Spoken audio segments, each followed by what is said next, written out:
Hari ini saudaraku saya akan masuk pada bagian yang kedua dari seri firman. Ada yang masih ingat? Victory over the mirror. Kemenangan di balik cermin. Minggu lalu kita sudah bahas saudaraku. Berbicara tentang menang atas diri sendiri. Menang atas ego.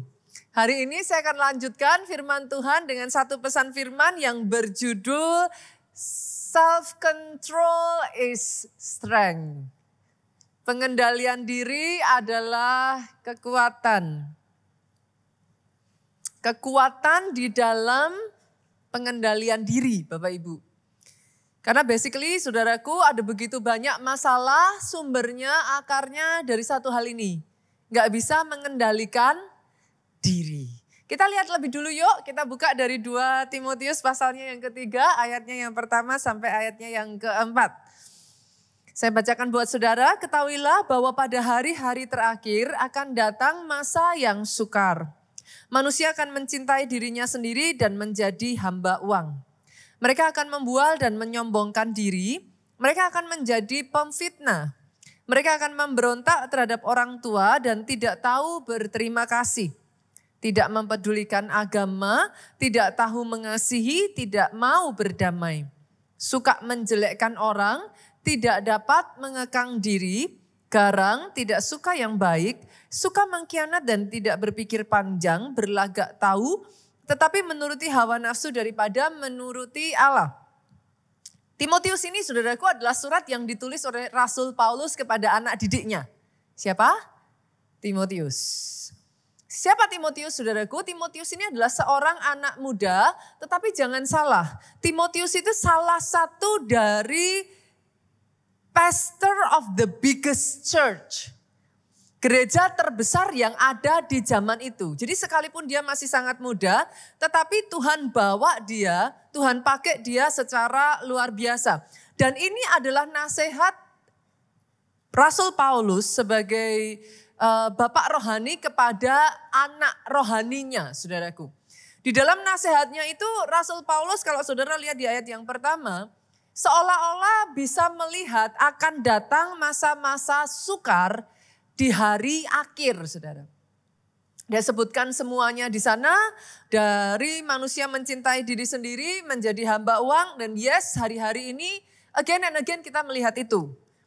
Bahkan di sana dikatakan manusia akan membual, menyombongkan diri, memfitnah, seterusnya bahkan tidak mempedulikan agama. Tetapi dari semua yang kita baca ini saudaraku, saya ingin menggarisbawahi satu kesukaran yang akan terjadi ataupun satu tantangan yang akan terjadi, yaitu tidak dapat mengekang diri. Hari ini saya akan ambil highlight di sini saudara. Tidak dapat mengekang diri sama dengan tidak punya pengendalian diri ya. Segala sesuatu apapun itu Bu, kalau enggak ada pengendalian dirinya, kalau enggak ada kendali, kalau lepas kendali pasti berbahaya. Jangankan kita berbicara tentang manusia saudara, mobil aja. Kalau saudara mengendara di Jakarta ini kebayang enggak sih di tengah hiruk pikuknya Jakarta kayak gini Bu. Mobilnya lepas kendali apa yang terjadi? Lemnya blong. Apa yang terjadi? Udah pasti tabrak sana, tabrak sini. Ujungnya kecelakaan. Kalau enggak hati-hati, nyawa jadi taruhan. Segala sesuatu yang lepas kendali, tidak bisa dikendalikan, pasti punya potensi danger. Nyatanya saudara, kalau saudara lihat masalah keuangan. Saya tuh jarang loh, ya again and again selalu ada ya saudaraku. Orang-orang yang akan ngomong sama saya, Pastor gaji saya hanya sekian.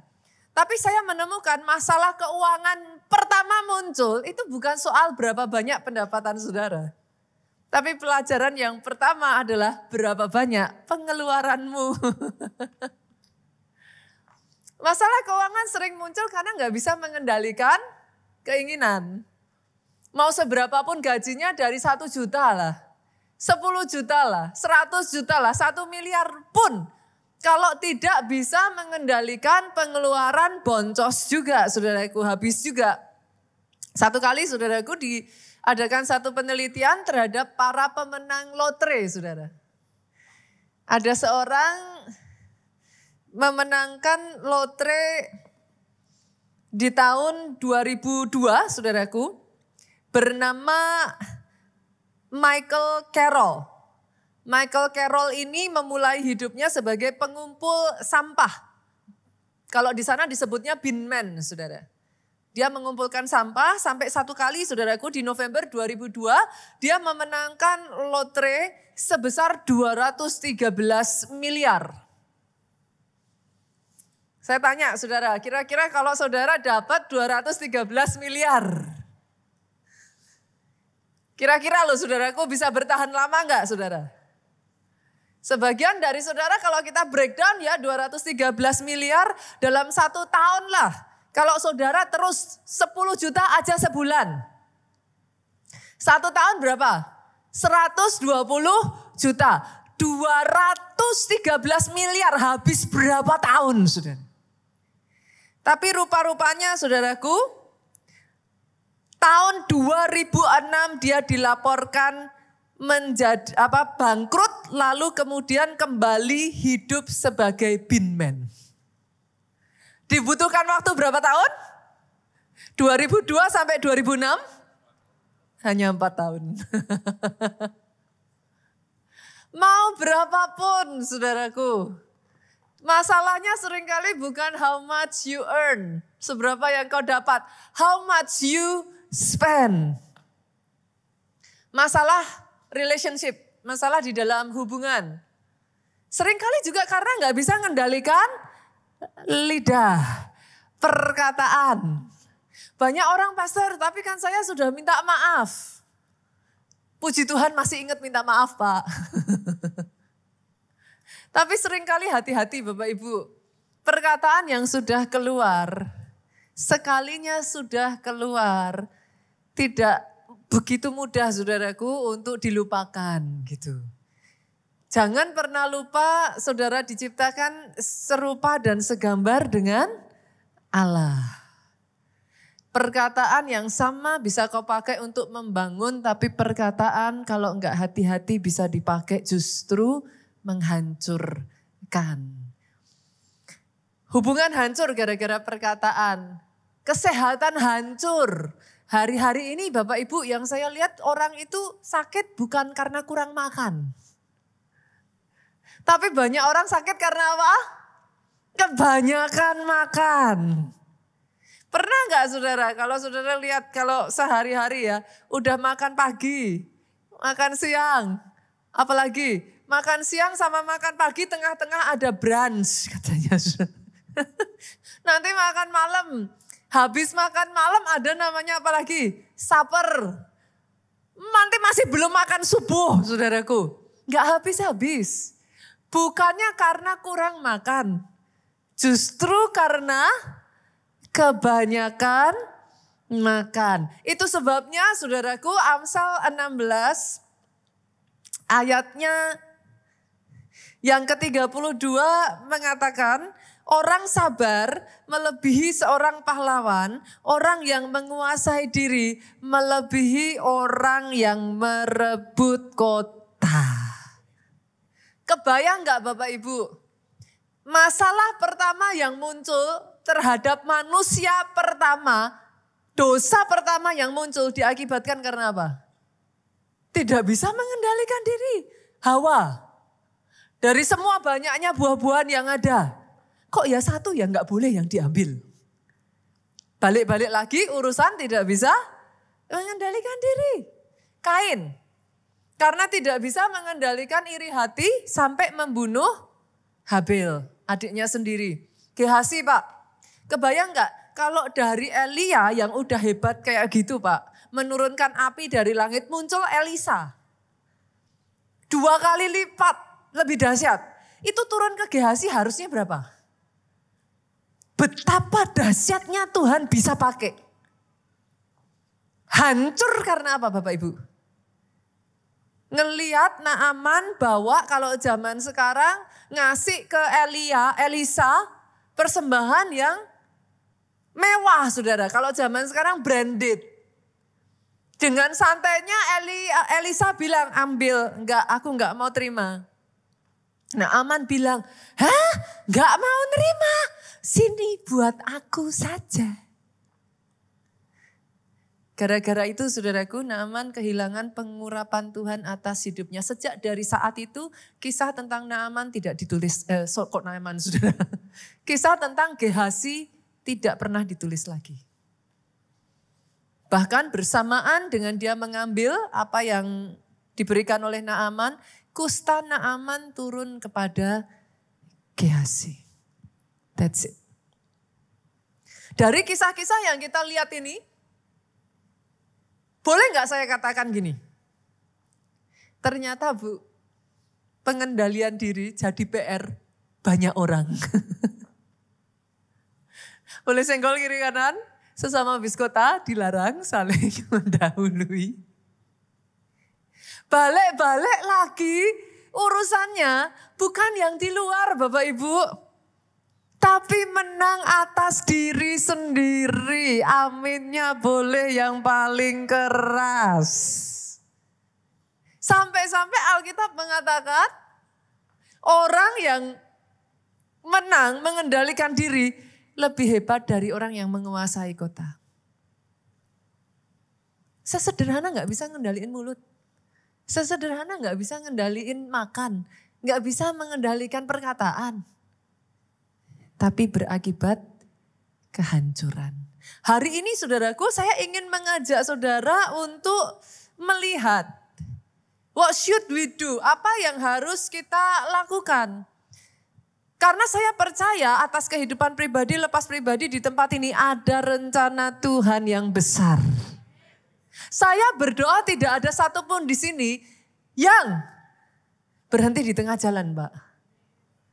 Saya berdoa satu demi satu di tempat ini berkemenangan sehingga rencana Tuhan yang besar atas hidupmu, atas hidupmu, atas hidupmu digenapi. Rasul Paulus di dalam 1 Korintus 9 ayatnya yang ke-27 memberikan nasihat. Aku melatih tubuhku dan menguasainya seluruhnya. Jadi ternyata sama seperti jasmani dilatih. Kita juga harus melatih tubuh kita, harus mengendalikan tubuh kita. Pertanyaan saya Bapak Ibu, lidah bagian dari tubuh enggak? Berapa banyak yang setuju? Ternyata lidah kita harus dilatih loh untuk memperkatakan yang positif bukan yang negatif. Yang sepakat katakan amin. Ternyata ngomong positif aja harus dilatih. Dilatih apa lagi Pastor? Berapa banyak yang setuju dengan saya? Ternyata lidah ini harus dilatih loh. Untuk memuji bukan mengkritik terus. Aminnya boleh yang paling keras. Berapa banyak suami istri bertengkar? Simple. Saya tuh kadang kalau ngeliat sampai pusing saudaraku karena urusannya simple. Kalau saya tanya mintanya tuh apa toh? Bu, sekali-kali saya tuh dipuji toh pastor. Kan sedih banget kan saudaraku. Saya gak minta yang lain, cuman butuh dipuji. Coba kita latihan dulu Bapak Ibu boleh? Dimulai dari orang yang ada di kiri kanan saudara, depan belakang saudara. Kasih pujian jangan yang basi ya. Kamu cantik hari ini. Udah biasa, jangan yang basi. Ayo coba temukan kata-kata, loh itu harus dilatih loh. Tanpa kita sadari, terlalu mudah bagi kita mengkritik. Kurang asin, kurang banyak ininya, gak ada rasanya. Sekali-kali Mbok ya bilang, terima kasih ya sudah dimasakin. Terima kasih ya sudah mengelurus anak-anak. Terima kasih ya. Coba lihat kiri kanan. Hari ini sudah nemeni aku ke gereja. Pujian perlu dilatih. Jari tangan kita ini bagian dari tubuh bukan? Perlu dilatih Pak. Zaman sekarang ini kalau mencet status suka-sukanya. Masalah muncul gara-gara status. Ternyata jari harus dilatih mencet yang benar. Aminnya boleh yang paling keras. Bapak-bapak, halo. Tangannya boleh nggak tangan ini bagian dari tubuh atau bukan? Bagian tubuh ya. Boleh dilatih nggak? Boleh ya. Sama istri mbok ya dibelai. Digandeng. Dipeluk. Kalau mau meluk aja. Tapi tangannya dipakai mukul kok nggak sungkan. Halo? Ternyata tangan perlu dilatih. Mata ini bagian tubuh bukan? Hah? Bagian tubuh? Boleh gak sih dilatih lihat yang kudus-kudus? Halo? Aduh susah pastor. Kalau yang cantik-cantik pasti matanya melotot. Ternyata saudaraku Rasul Paulus ngomongnya apa? Aku melatih tubuhku. Menguasai seluruhnya. Dari kepala, dari mata, dari bibir, dari tangan, dari kaki. Menguasai seluruhnya. Buat apa? Nih ayat ini. Supaya sesudah aku memberitakan Injil kepada orang lain. Jangan aku sendiri ditolak. Ini dalam loh saudara. Sesudah engkau melayani. Sesudah engkau bernubuat. Sesudah saya berkhotbah.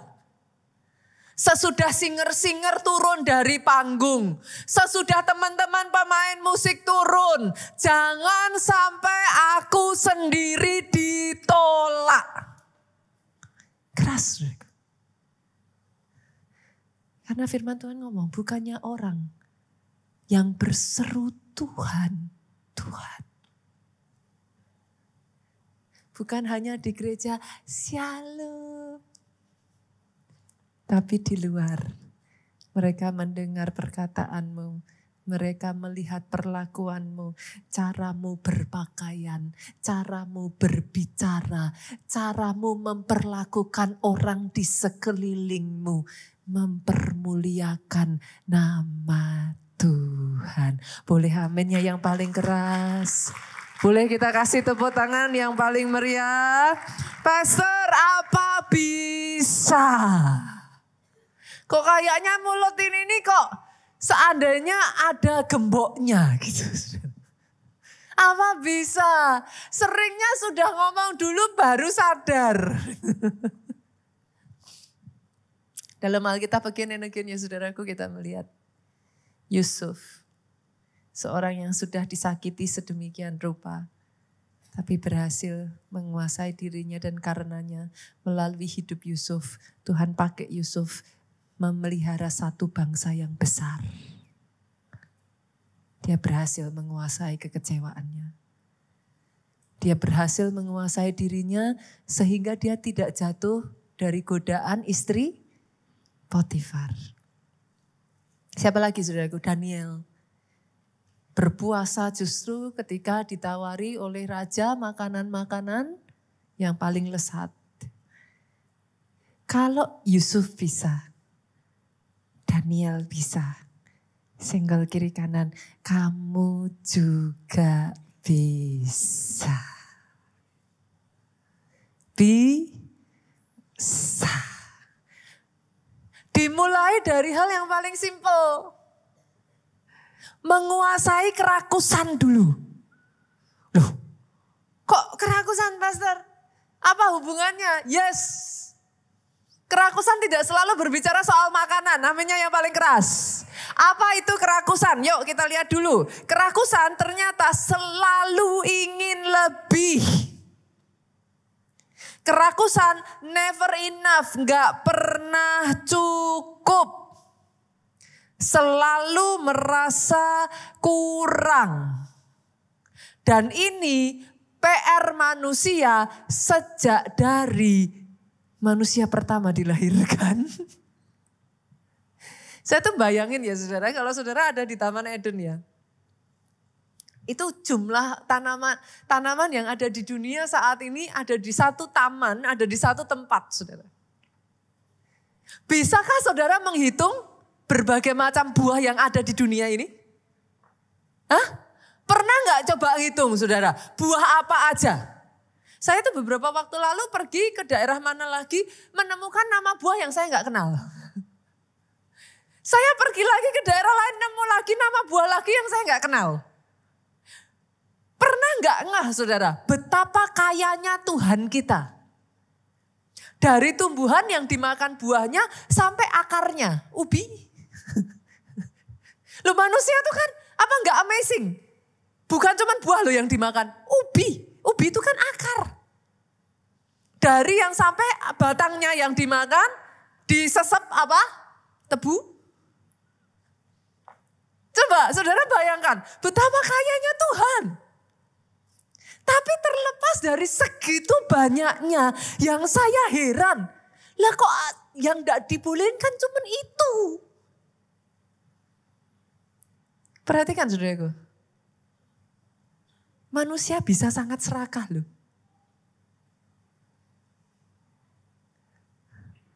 Hari ini saya berdoa, kalahkan keserakahan.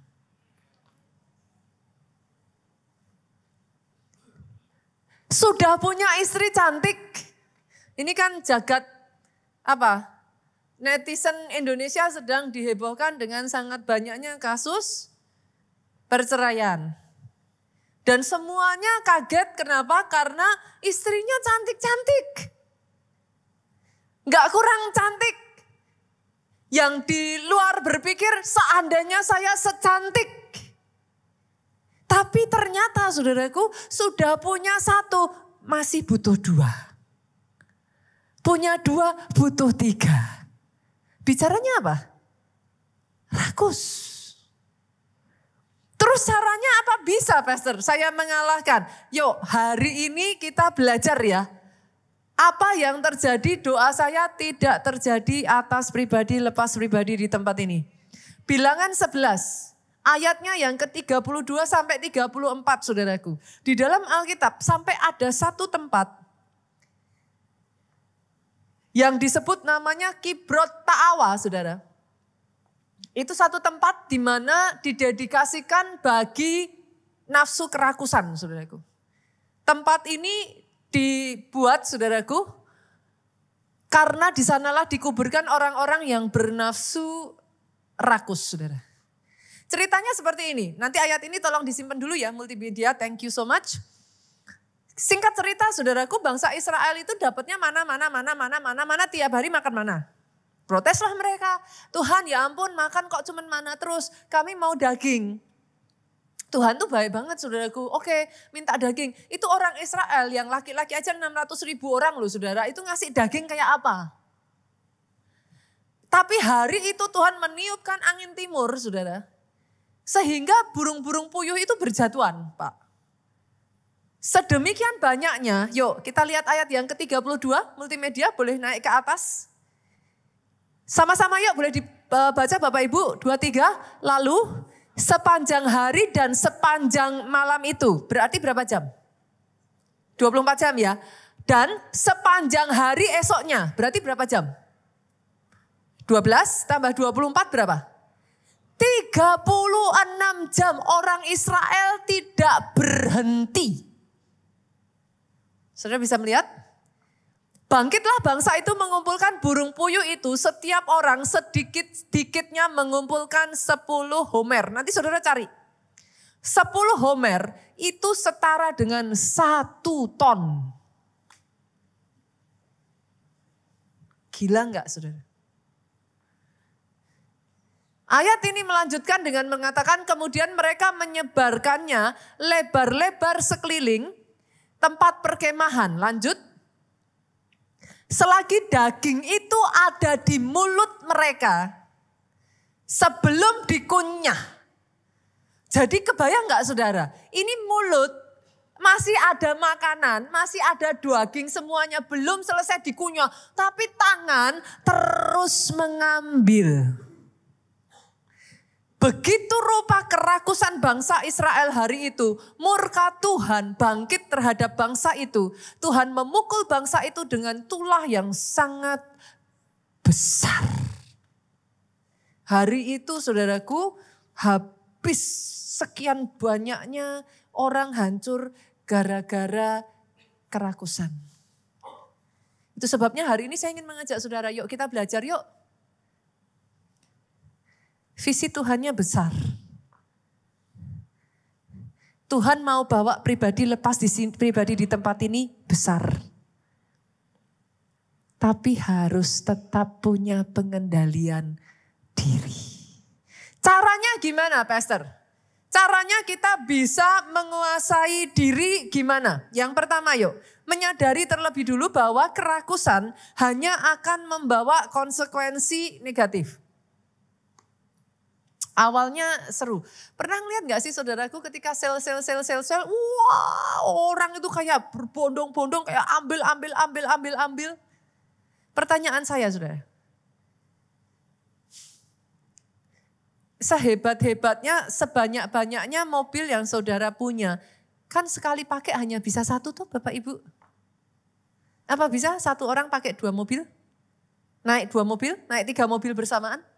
Ya gak bisa. Ujungnya satu kok.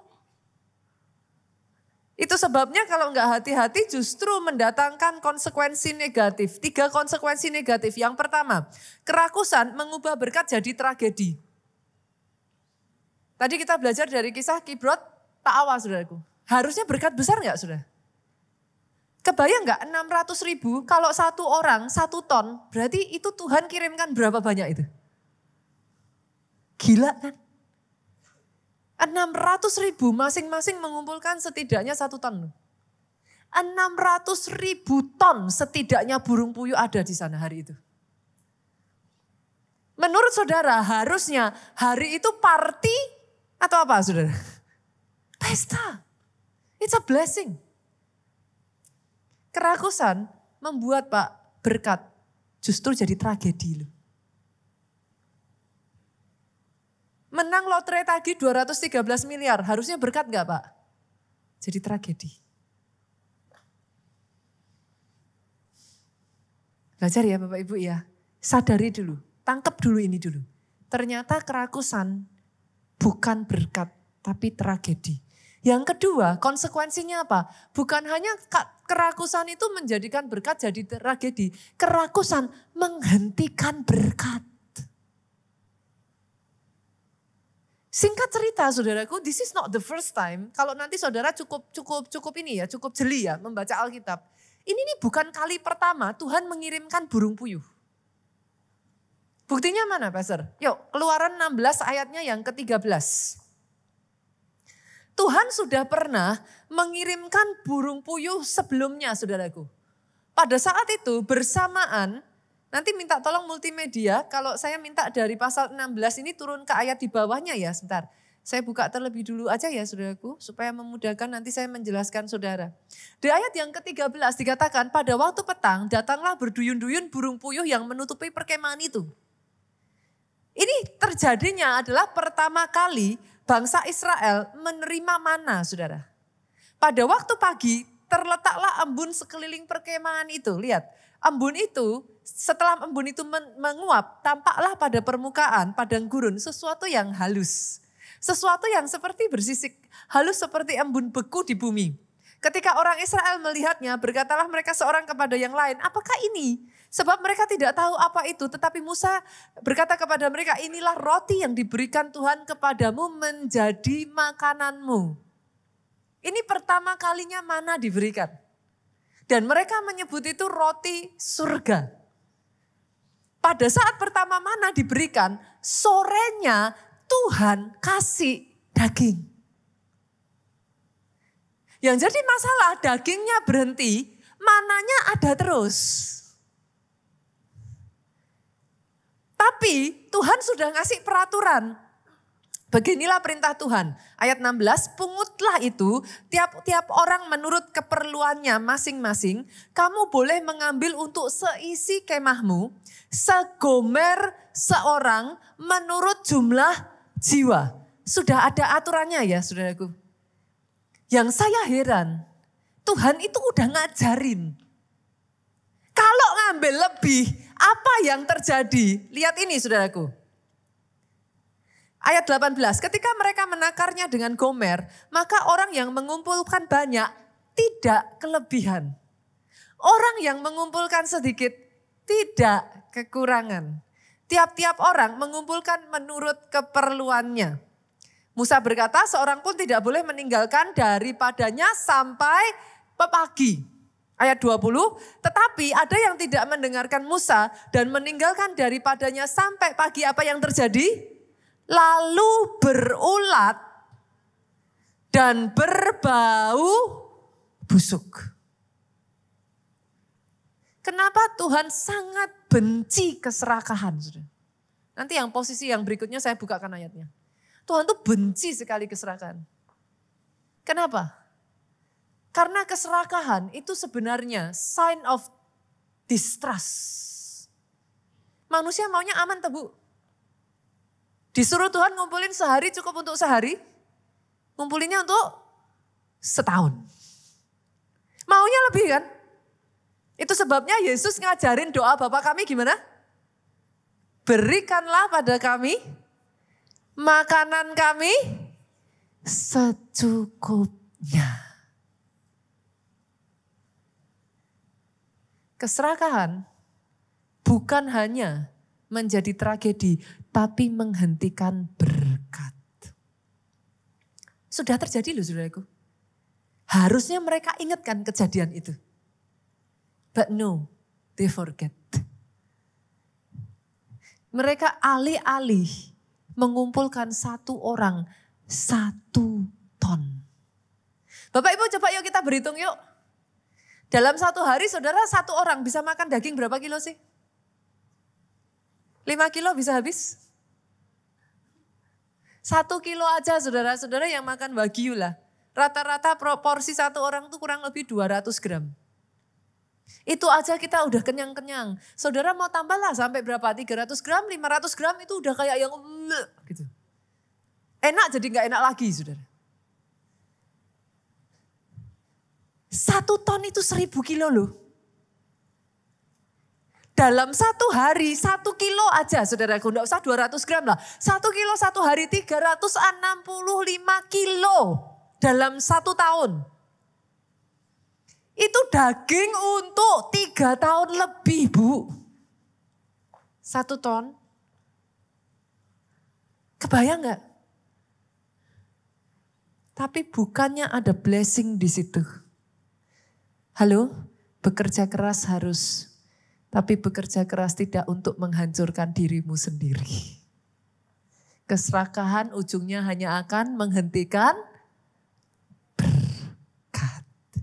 Yang ketiga, konsekuensinya apa saudara? Yang ketiga, keserakahan mendatangkan murka Tuhan. Ada ayatnya enggak Pastor? Ada. Yuk, Kolose 3 ayatnya yang kelima. Jangan dipandang rendah ya Bapak Ibu. Kelihatannya simpel, Pastor ya ampun cuman serakah doang apa sih? Enggak jadi masalah lah. Lihat ini saudara. Karena itu matikanlah, disuruh matikan dalam dirimu segala sesuatu yang duniawi. Percabulan, kenajisan, hawa nafsu, nafsu jahat, dan juga keserakahan yang disamakan Tuhan dengan penyembahan berhala. Semuanya itu sama-sama 2-3 mendatangkan murka Allah. Gak sesederhana yang dipikirkan ya. Ternyata keserakahan membuat Tuhan marah. Saya tambahin lagi saudaraku, saya tingkatkan levelnya. Efesus 5. Efesus 5 ayatnya yang ke-5. Bukan hanya keserakahan mendatangkan murka Tuhan. Sama-sama yuk dengan suara keras 2-3. Karena ingatlah ini baik-baik. Tidak ada orang sundal, orang cemar, atau orang yang serakah artinya. Tuh disamakan lagi saudara. Yang mendapat bagian di dalam kerajaan Allah. Wow. Enggak sesederhana yang dipikirkan ya saudaraku ternyata ya. Itu sebabnya poin yang kedua saudara. Yuk belajar rasa cukup. Learn the secret of contentment. Filipi 4, yuk kita buka ayatnya yang ke-11. Kukatakan ini bukanlah karena kekurangan, Rasul Paulus ngomong. Sebab aku telah belajar mencukupkan diri dalam segala keadaan. Dalam bahasa Inggrisnya cakep banget saudara. In any and every circumstance. In any and every. Any and every. Artinya saudara, dalam keadaan baik, dalam keadaan kelimpahan Pak, dalam keadaan kekurangan, dalam keadaan mepet, in any and every. Boleh dimunculkan dalam terjemahan IST, English NET ya. New English Translation-nya. Yuk.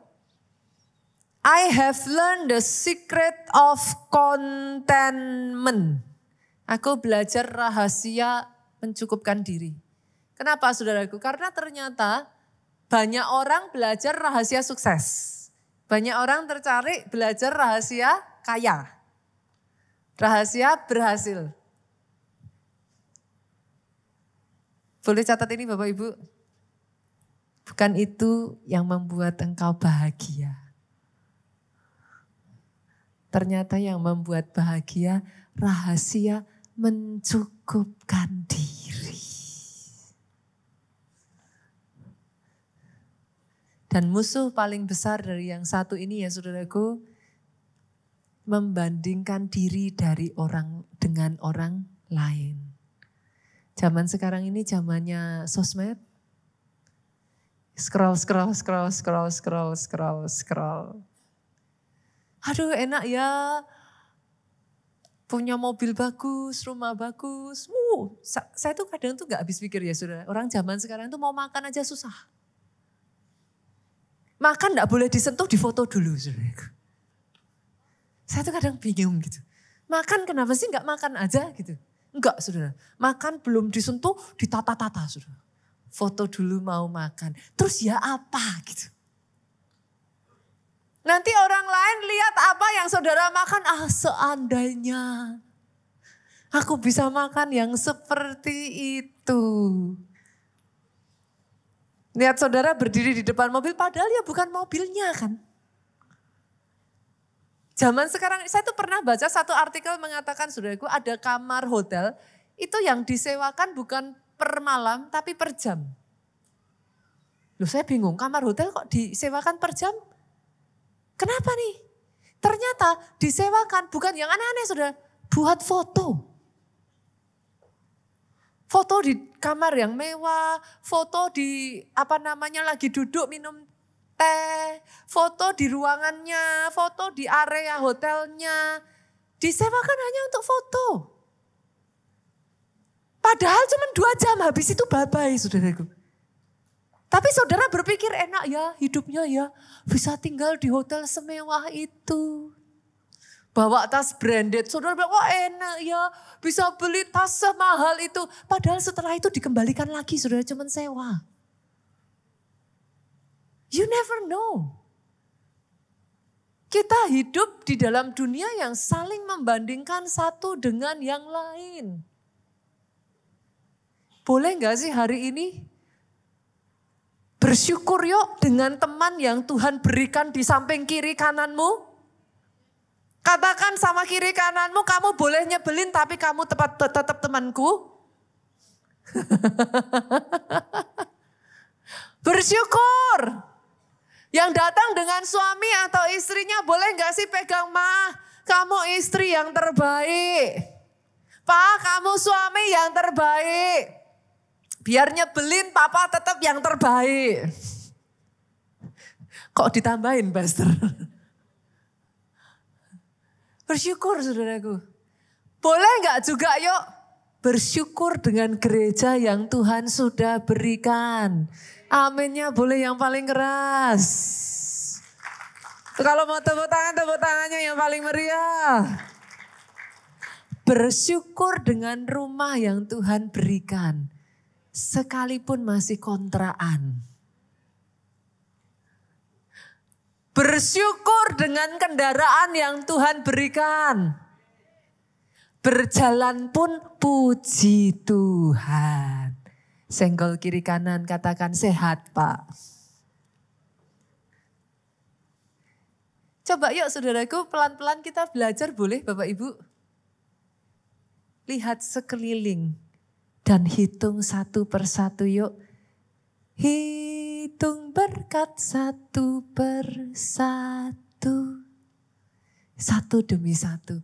Bersyukur masih dikasih kesempatan boleh melayani. Bersyukur masih bisa ibadah loh. Halo? Amin. Hari ini kita penuhi yuk hidup kita banyak-banyak dengan ucapan syukur. The secret of contentment. Jangan dibanding-bandingkan dengan orang lain. Kok itu sudah lebih maju, kok itu lebih kaya, kok itu lebih berhasil, kok itu lebih sukses, kok itu lebih bagus, kok itu lebih. Masing-masing dalam hidupmu ada berkat yang sudah Tuhan sediakan. Kalau bagianmu mau diambil orang juga tidak bisa. Tapi kalau belum bagianmu, mau kau rebut pun juga gak bisa. Yang Tuhan berikan di tanganmu yang terbaik. Sekali lagi boleh kita kasih tepuk tangan yang paling meriah. Yang ketiga saudaraku, yang ketiga.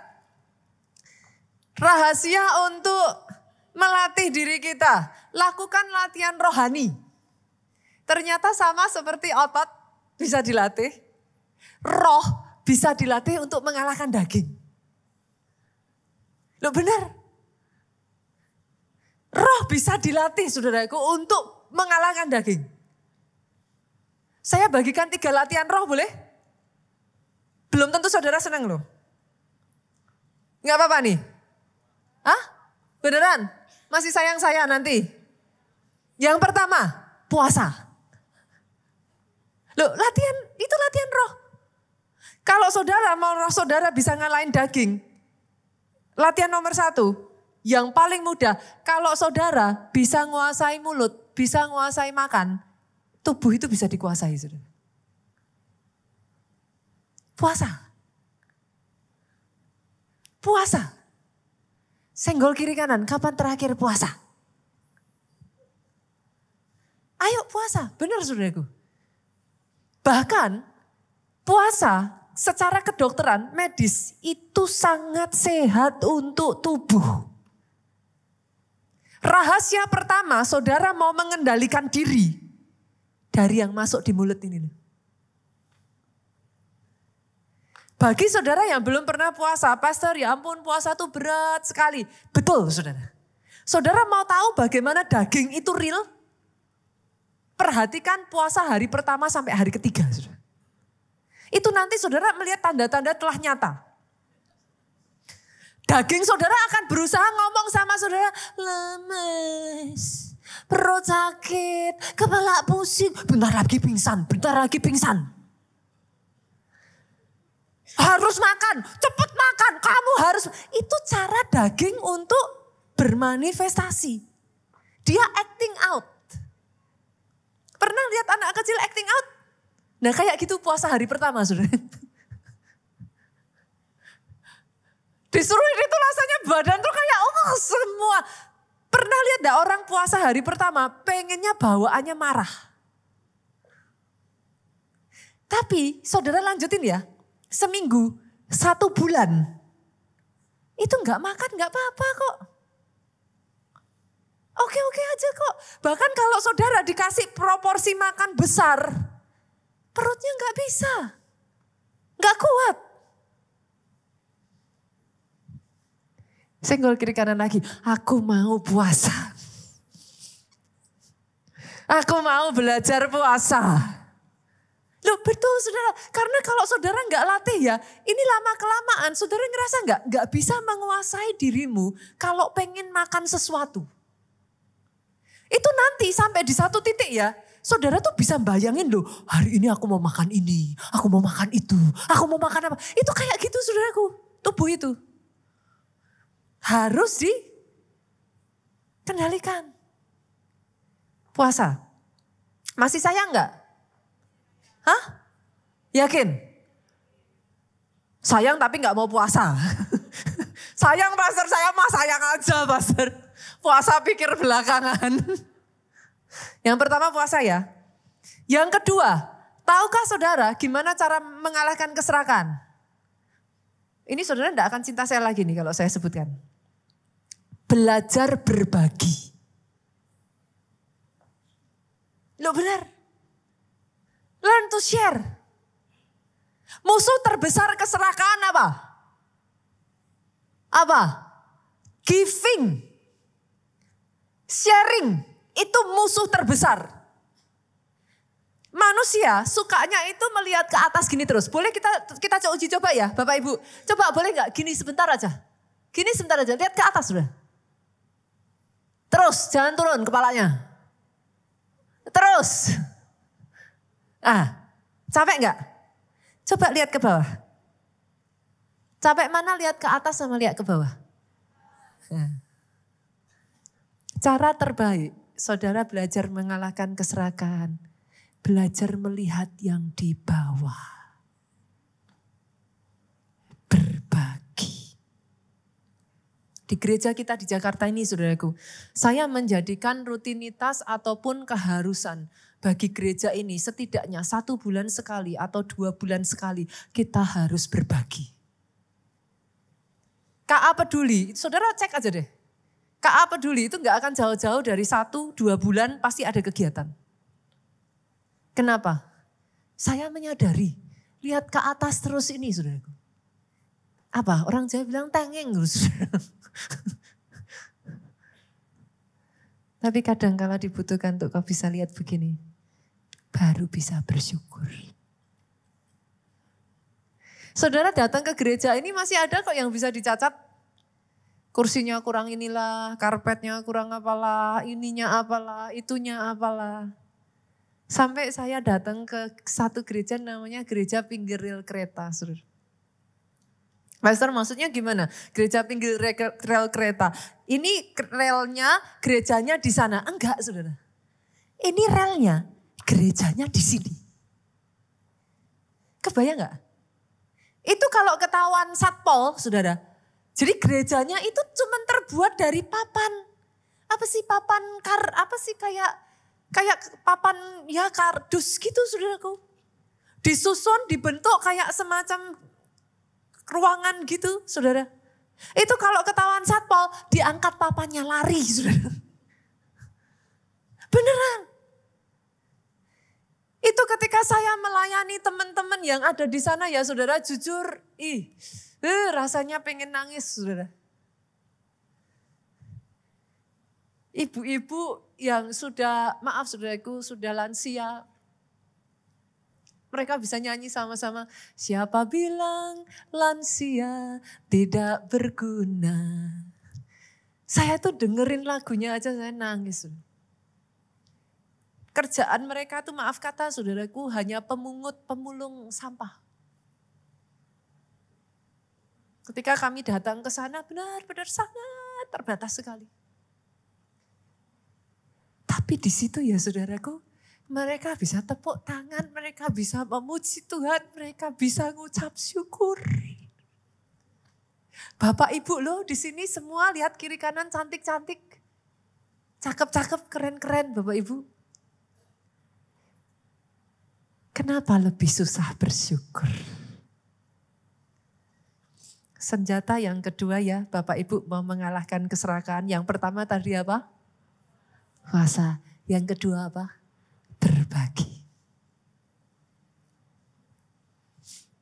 Yesus sendiri sampai ngomong, kita buka yuk. Kisah Rasul 20 ayatnya yang ke-35. Baca sama-sama boleh Bapak Ibu? Dengan suara paling keras 2-3.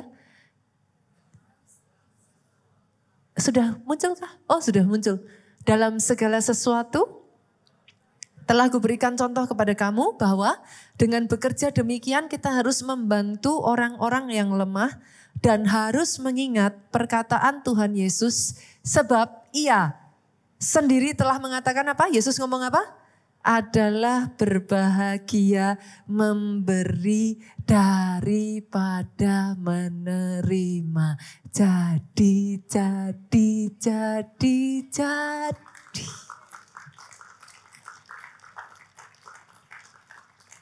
Bukan jumlahnya. Dalam satu bulan ya saudaraku, boleh kembangkan kebiasaan ini. Saya mendisiplin diri saya. Dalam 1 bulan dari apa yang saudara terima, sisihkan ada proporsi yang kau bisa berbagi. It's okay, seberapapun itu. Dengan berkat yang Tuhan berikan dalam kehidupan saudara, kalau saudara mau menggerus keserakahan, that's the best way. Senggol kiri kanan, masih sayang pendetanya enggak? Masih sayang? Yakin? Masih sayang? Yang pertama tadi apa? Puasa. Yang kedua apa? Berbagi. Yang ketiga ini enggak tahu nih, lebih enggak sayang lagi sama saya ini saudaraku. Kalau saudara mau mengalahkan keserakahan ya saudaraku, rahasia ketiga, persepuluhan. Tak tembak langsung saudara. Ini akal-akalannya pastor, biarin. Saudara tahu enggak apa dari persepuluhan yang gagal dilihat banyak orang saudara? Persepuluhan nomor 1, mengingatkan saudara bahwa 100% itu ada yang punya. Ketika saudara mengembalikan 10% kepada Tuhan, saudara mengakui bahwa Dia yang memberikan semua berkat atas hidupmu. Makanya paling susah saudaraku. Paling gak gampang. Tapi yang paling ngeri dari persepuluhan bukan 10%-nya. Salah loh saudaraku. Orang takut 10%-nya, orang lupa. Persepuluhan mengingatkan 90% sisanya saya hanya pengelola. Karena semuanya ada yang punya, harus dikelola sesuai dengan keinginan yang punya. Aminnya boleh yang paling keras. Firman 1 bulan ini nanti ya saudaraku ya. Basically masuk di tahun 2026 nanti. Kalahkan diri sendiri yuk. Musuhmu bukan yang ada di kiri kananmu kok. Musuhmu bukan yang di luar. Ini loh. The biggest enemy. Yang menghalangi engkau dipakai Tuhan besar. Bukan di luar. Ini loh. Saya berdoa ya saudaraku, ada orang-orang di tempat ini ya. Engkau bisa mengendalikan dirimu. Bangkit yuk. Karena ketika kau bisa mengendalikan dirimu, Tuhan bisa bawa engkau dipakai besar. Rencana Tuhan tidak berhenti, terhalang hanya gara-gara ego. Minggu lalu saya katakan ini, egoku yang kaku dan tidak laku harus dipaku. Boleh diulang Bapak Ibu?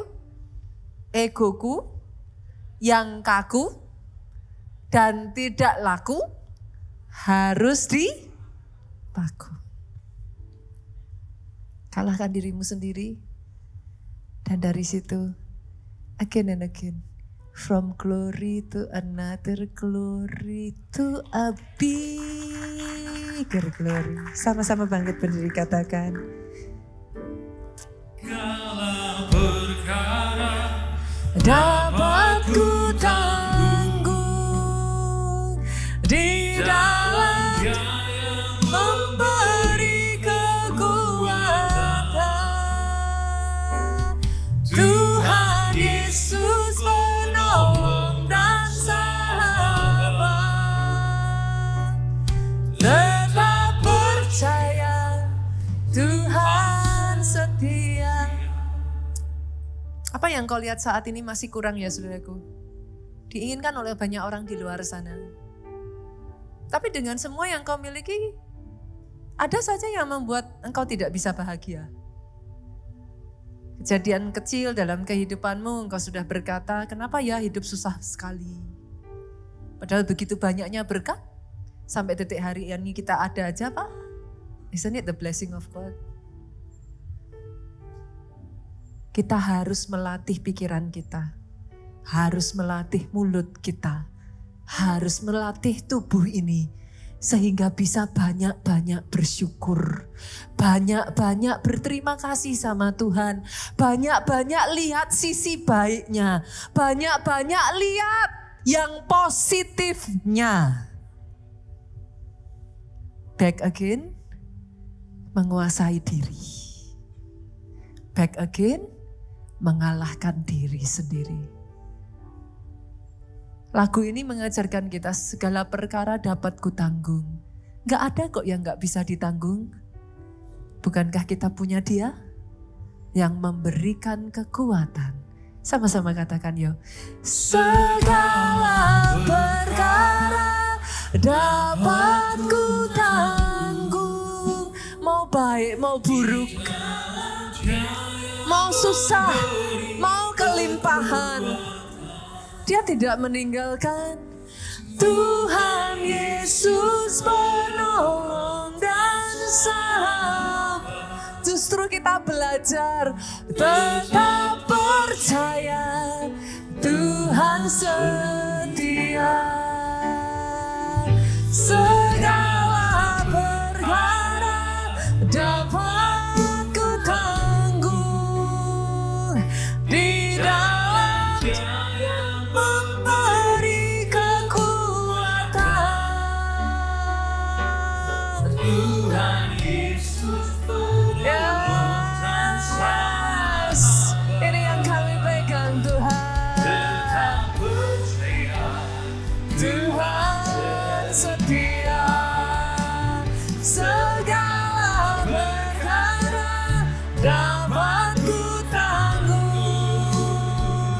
di dalam-Nya yang memberikan. Terima kasih Yesus, Tuhan Engkau baik Tuhan. Tuhan Yesus Engkau dahsyat. Ajar kami ini Tuhan. Tetap percaya Tuhan setia. Tetap percaya Tuhan setia.